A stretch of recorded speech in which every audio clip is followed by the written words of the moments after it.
Hi, everyone, and welcome to another episode of the Sports Tech Allstars Podcast. We are well into the swing of our series focused on Indian sports and the Indian sports tech ecosystem. And who better to have an Indian sports athlete? And I'm actually proud of this one because not only do I have an Olympian athlete on our podcast, but I have an Olympian from my hometown, from the city of Bangalore. Welcome to the episode, Shikha Tandon, Olympian, Thank as you, it says on Ron. your LinkedIn. Thank you, Ron. Shikha, should I do this? Should I embarrass you a little bit? So just off what I've got off Shikha's wiki is that, of course, Shikha is an Olympian swimmer with 146 national medals and 37 international medals. Any mistakes are attributed to Wikipedia, so you can feel free to correct us.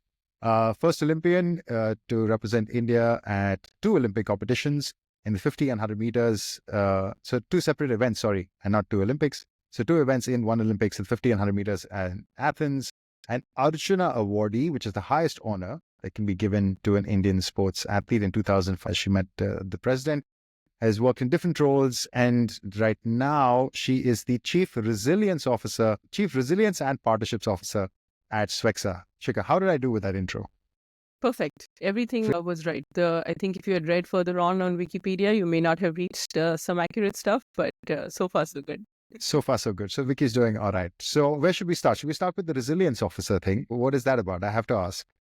Sure. So, Svexa is Silicon Valley exercise analytics. We are a startup company. And so with startups, roles can, you cover multiple verticals in the company. So the Chief Resilience and Partnerships Officer is one of those, right? It encompasses business, strategy, a bit of product, but also the resilience side of things is startups have ups and downs. And how can you, typically athletes also have that resilient mindset. So how can I bring that resilient mindset to a startup ecosystem and to the company? So whether it's external facing and kind of, looking ahead to see what are the different trends, what are the ways we can go and how can we steady that ship in prep for what's coming, but also from a internal standpoint, just making sure people are aligned to the goal and then we're all moving together as a company in the right direction. So it encompasses a bit of that athlete side of things. And then the partnership side is the business and the more strategic initiatives.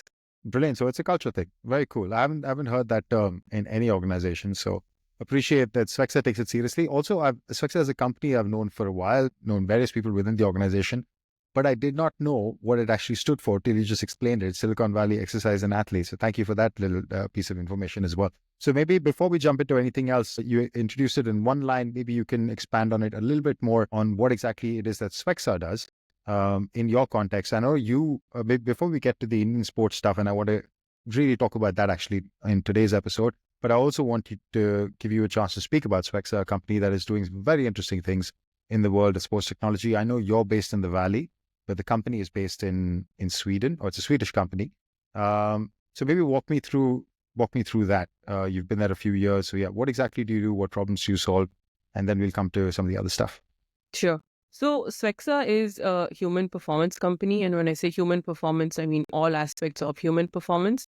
So what we do from the tech side is that we're B2B. So what we've done is develop different backend algorithms, modules, analytics modules, which we can then license out to other health, wellness, and fitness companies. So any company, any technology that's gathering data on their end users, think of our technology and modules functioning as that intelligence layer to help them analyze the data, but also provide output and insights and recommendations to their end users from a very personalized lens. So it could be things around, in the sports realm, it could be around performance, it could be around recovery. In the fitness realm, it could be just around staying physically active and how much physical activity is enough, is optimal. It could be going into the health side of things, so health adjacent. So it could be around managing certain medical conditions or health conditions, diabetes, anything that involves physical activity and where optimal physical activity becomes key to, the best output.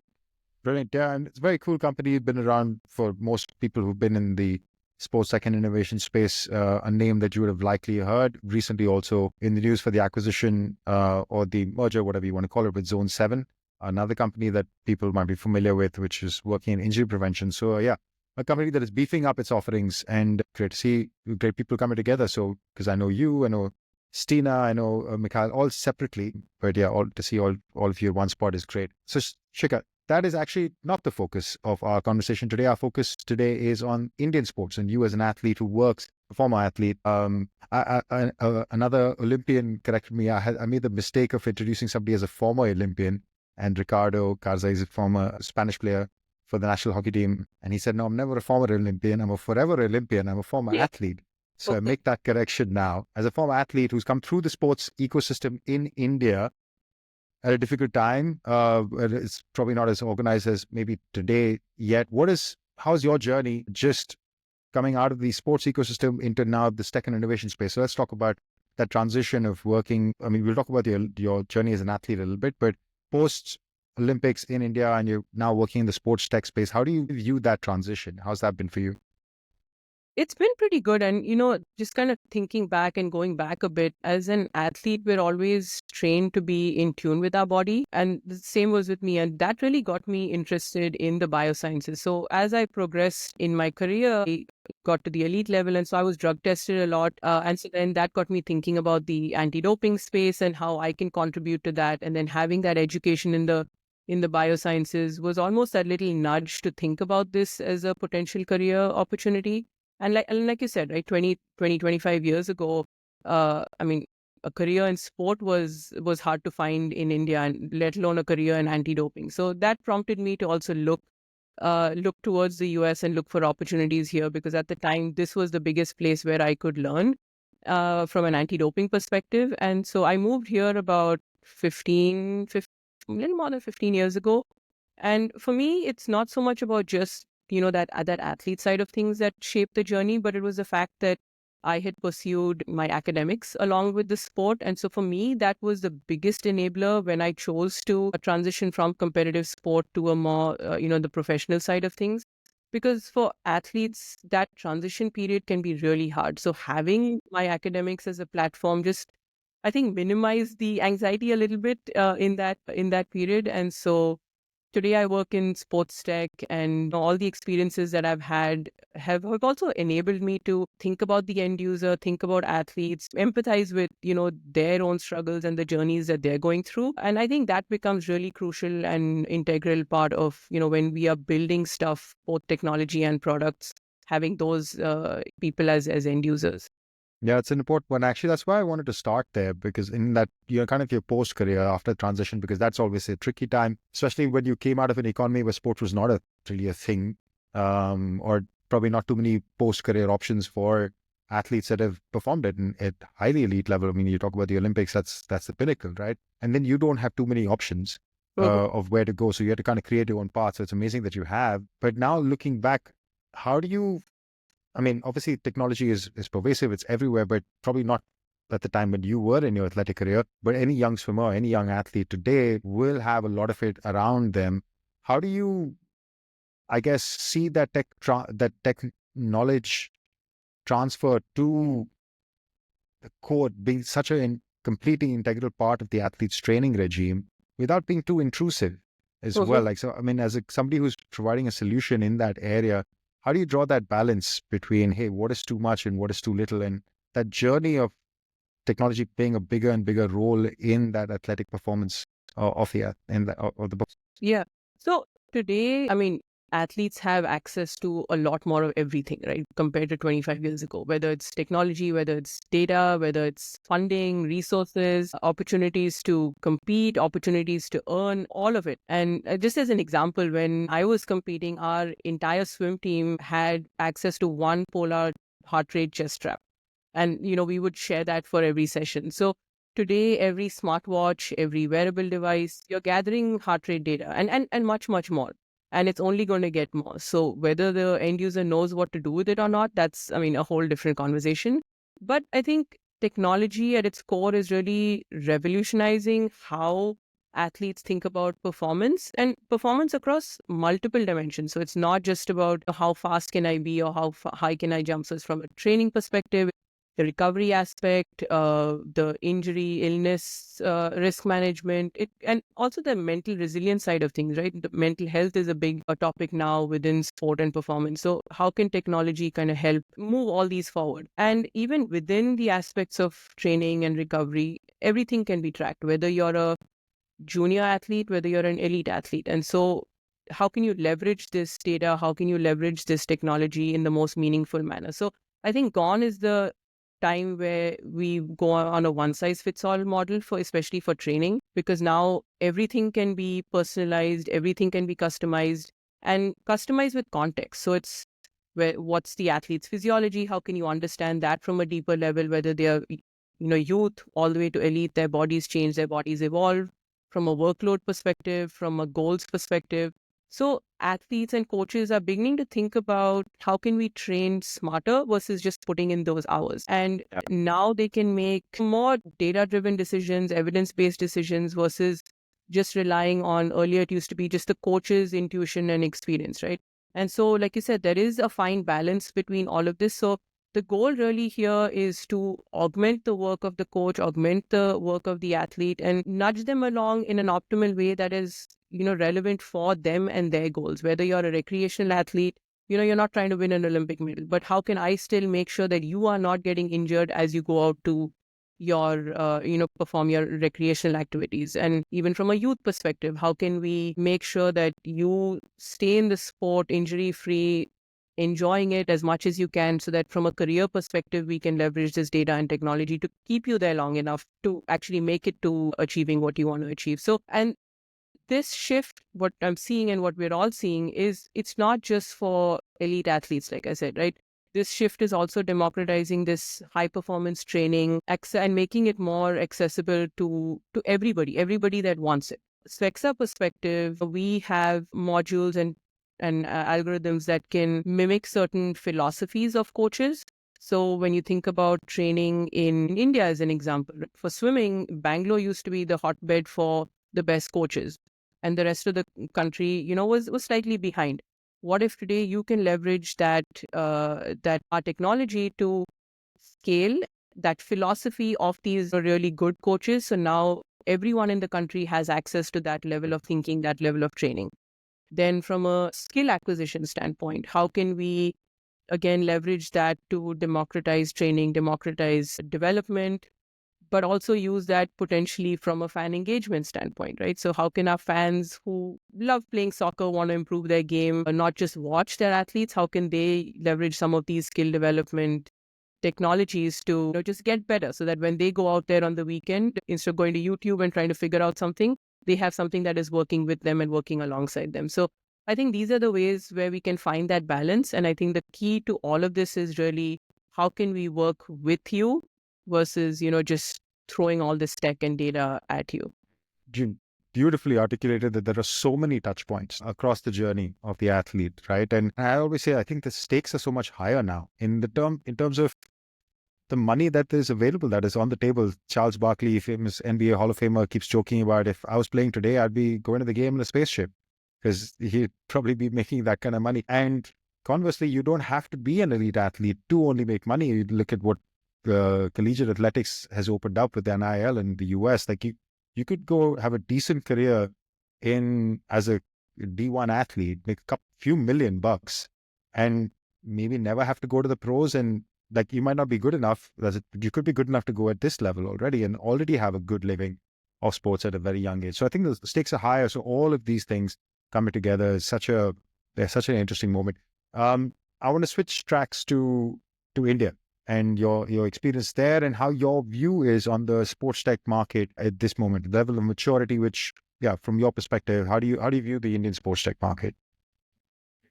I think in India, it's, we're definitely at this very unique phase in the journey of Indian sport. It's an inflection point, as, multiple people have said already.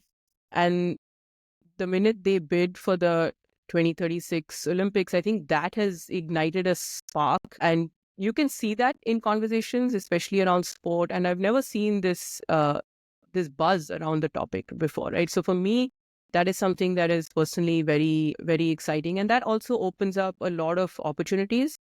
just because these conversations are finally happening, right? So we, like I mentioned earlier, in with regards to, youth development as well, right? So if you're thinking about 2036 and if India needs to field the best team, then from a medal perspective and performance perspective, then count back and the youth of today, the young teenagers of today are the ones who will be performing then. So you need to now make sure that these athletes who are already in your ecosystem are being developed in a way that allows them to peak when you want them to peak, when they want to peak, and also stick around long enough to do so, right?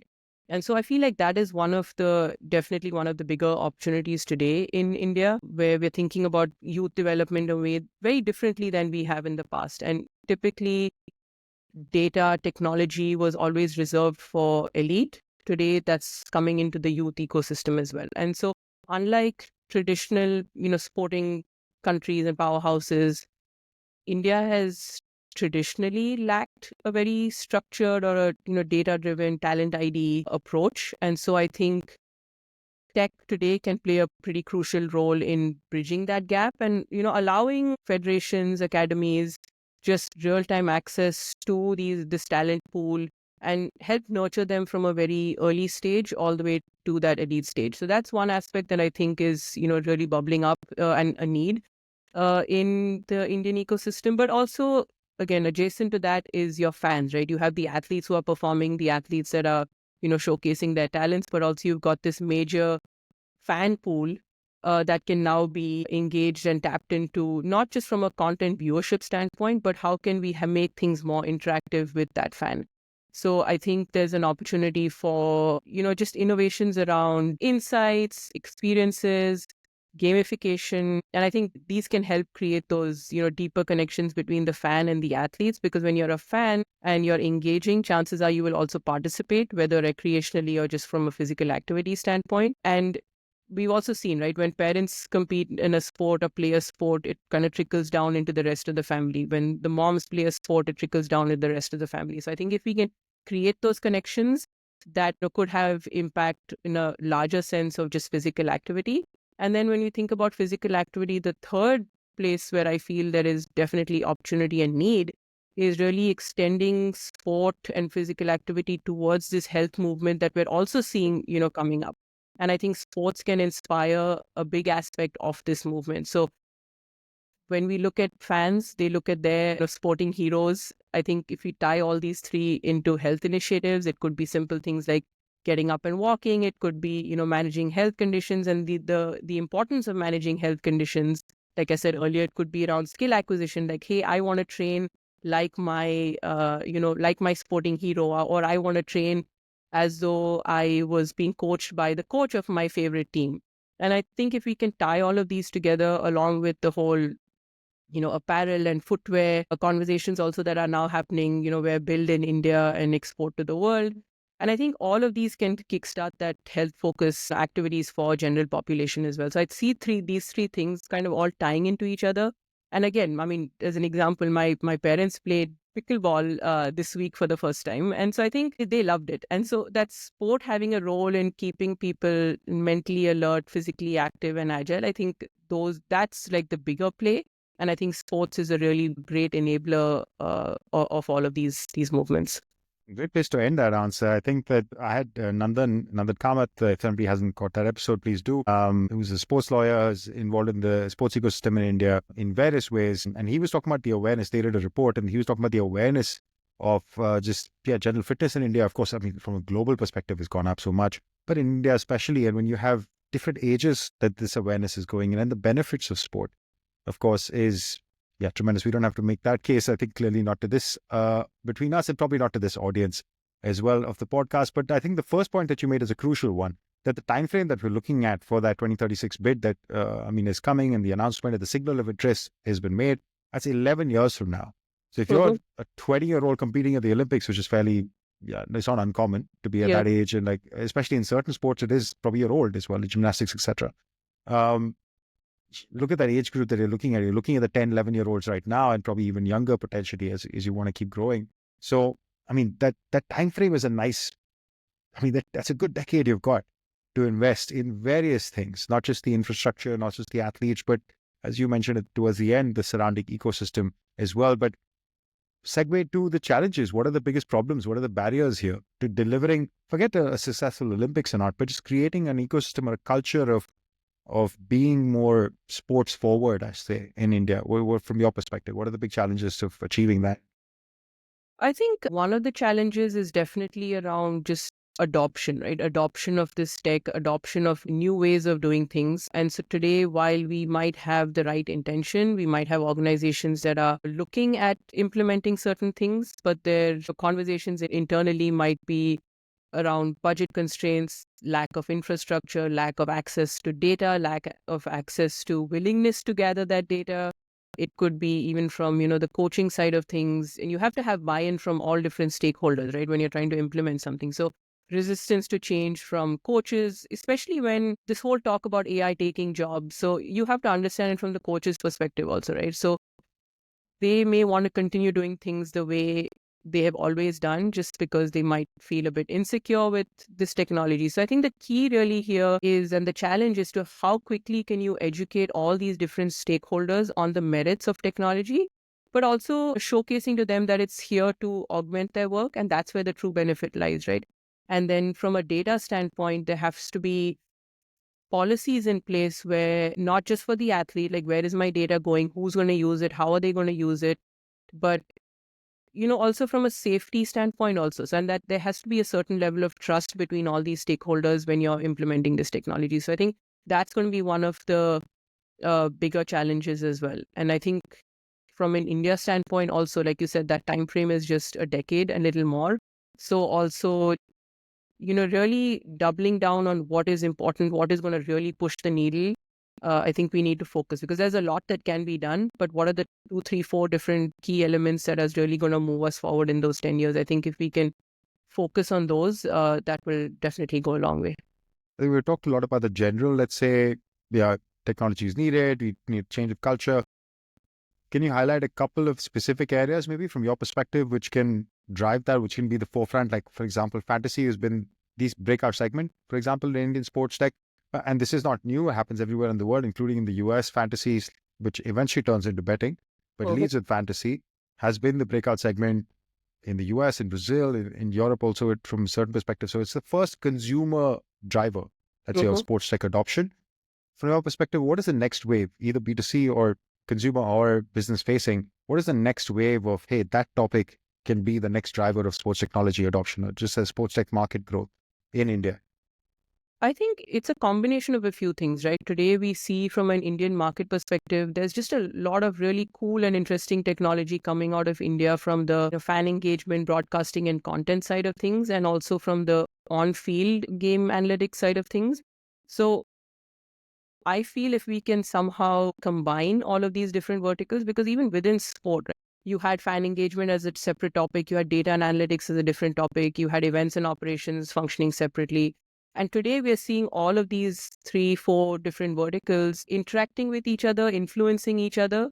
So I think what would be really cool to see is how we can bring few of these together to provide either the athlete or the fan with some sort of an end-to-end experience, leveraging all these different technologies. And an example could be, what if we could leverage the on-field game data, combine that with the players' data off-field from a performance angle, and then combine all of that to open up new streams of content, gamification, interaction for the fans. And obviously, this is going to need, consent from the athletes if it's their data, policies, governance, all that I mentioned. But from an experience standpoint, it's just a more holistic experience. And when you have that holistic experience, I believe when it's happening in the digital side, we can then, once you've experienced that, chances are you're going to want to experience that more of it, outside of events. And so that can lead to more folks going into, wanting to do more physical activity outside of that digital space. And I think if we can do that, that will be really cool to see. And also from the, just the sheer innovation side of things, right? India has been lacking a little bit. So I think from a collaboration standpoint, if we can get the academic institutions, the startups, the athletes, all of them coming together, we can see innovation coming out from an India perspective, right? The Indian audience is very different. So if we can have innovation from the Indian side, but then also enabling more current athletes who will then be in the workforce 10 years from now, how can you enable them to see this excitement and want to work in sport? Right? When I was growing up in India, there was few opportunities to work in sport. Today, there are plenty. And if you can have the athletes of today working in these different startups related to sport, in different organizations related to sport, I think they bring in that right perspective, which I think will enable immense growth going forward. That's a great point because, of course, the athlete, I mean, we talk a lot about the athlete investor and the different things that they bring to the table when they, let's say, come in to support the organization at a very high level. But just having athletes in your team, I can imagine Svexa benefits a lot from, clearly, they enjoy the resilience that you bring to the table amongst many other things. But no, it is a mindset thing. And that mindset of, because every athlete fails, every human being fails, but athletes, I think, deal with failure probably better than any others because you lose probably far more than you win, and just getting that mindset in. So, no, great point there. And also just domain expertise and the perspective, right? It's not something for sure. each an athlete. So if they are working in this space, they are going to be motivated to go to work. And when you are motivated to go to work, the output is, for everyone to see. And so just getting more folks into the funnel, I think both playing as well as working, I think is the key. Is a big one. And that the first part, I think that nice connected ecosystem where everything is kind of working together would be a great place to be. What is the point that starts this ecosystem? Actually, I would say where you started the answer, actually, on the broadcast side, there is some incredible stuff happening. And I was on a call earlier today with the Disney Hotstar guys, now the GeoStar guys as they're called. And I was also taken aback by the amount of stuff that they do from a broadcast innovation point of view, just to make that product, the IPL is the flagship product, but to make it entertaining, they do a lot. They do a lot of work, and that funnels down into the ecosystem, into other products, into other sports, and creates more opportunities. So maybe that's a first point, and then we'll see more. It has to translate into the stadium. Like the product on TV is great, but the stadium experience is terrible compared to, the delta is huge. So, there are various other areas that Indian sports can improve. No, fair. Great points. Let's look at the year ahead, 2025. What's coming up? We're speaking in January. What are big plans for you, for Svexa? What's coming up for the year? So for the past few years, I think it's going to be an exciting year for us as a company, simply because for the past few years, our focus has really been around sport and showcasing our tech within this space. But as the industry evolves and, sports is just no longer about athletes and games. The conversation, like I said, is leading towards health and wellness as well. So this is something that we've always worked towards and aimed towards, where sport will be our starting point, but the true value and the true goal is really to leverage this outside of this into the bigger pictures of health adjacent. So that could be things around senior living, military. You're going to see a lot more initiatives coming out of Svexa in these aspects, whether it's senior living, military, longevity clinics, partnering with more corporate health focused initiatives. So we're really excited. I think things are moving in the right direction for us, and we hope to raise Series A sometime soon. So for anyone that's interested, just keep an eye out for that. Fantastic. Okay, that's good to know. And you personally, any major goals, agendas for this year that you wanna go and get out there and achieve? I think personally, obviously, India is home. So for me personally, being able to bring a lot of this tech to the Indian ecosystem and be a part of this, 10-year journey towards hopefully hosting the Olympics, I think would be a really nice place, because I've done a lot of work here, but for me personally, the real value would be to bring it back and see India grow as well and benefit from all of this. I completely share that sentiment. Shikha, thank you so much for taking the time. I know you have better places to be. I will point that out. She has some commitments, child related, which, I was sorry to keep her on this podcast. So we'll let you go and attend to those. But before I let you go, I have one last question to ask, my favorite one to do. What has been your favorite sporting moment?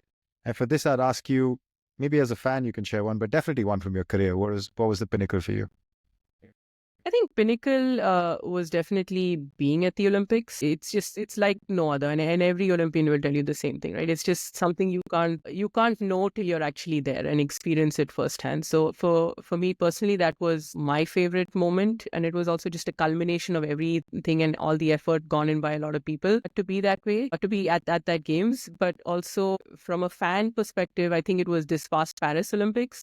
So when I competed in Athens, my dad couldn't come to watch. So this Paris Olympics, we decided to take my parents, my husband, and the two kids. We all went to watch the Olympics. We watched swimming, gymnastics, tennis. And so just being able to experience that from the fan side of things with my family was really, really special. And after Paris, we hopped on over to Greece. And so we went to the Athens swimming pool, and so the kids and my dad got to see, a mom had come to Athens, so she had seen the pool, but they got to see it for the first time. The kids stood where the block was, where I swam. And so they took a picture. They were thrilled. And then also now Athens has an Athens 2004 museum, which has literally all the cool stuff from the games. So my parents could hold the torch. They could see all the different medals, uniforms, and it was just a really, really nice experience for all of us as a family. It's an incredible thing. What a story to tell. What a way to end. So you went to the Olympics, and then when you went to your Olympics and got to share that with your family, it's amazing. Fantastic. Paris was a fun Olympics. Of course, I was there. I was lucky to be there for a little bit. I caught India's bronze medal win in hockey. I assume that there was not much Indian representation in the sports that you caught, but it was a great vibe. I'm sure just to be in Paris with. No, that Greece thing is amazing. What a great way to cap it off. Thank you so much for everything that you've done for our country. I guess that's a decent place to end. And more importantly, thank you for taking the time and talking about the Indian sports ecosystem. It's always great to hear from somebody who's been such a key part of it for many years. Yeah, thank you for having me. No worries. All right, guys, that's a wrap for this episode. More to come on this series, focusing on the Indian sports tech and business ecosystem, of course, in the lead up to our report, which will be out in mid-February. Stay tuned for that one. Cheers.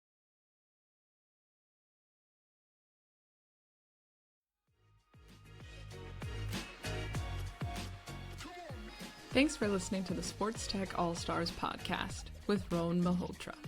If you like our show, let us know and leave a review. And if you want to know more about us, check out sportstechx.com, where you can find our latest industry reports and updates.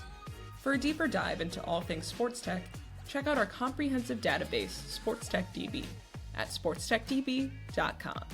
Don't forget to follow us on social media. You can find us at Sports Tech X on Instagram, Twitter, LinkedIn, and Facebook. Join us next time for another insightful conversation with a leader in sports tech.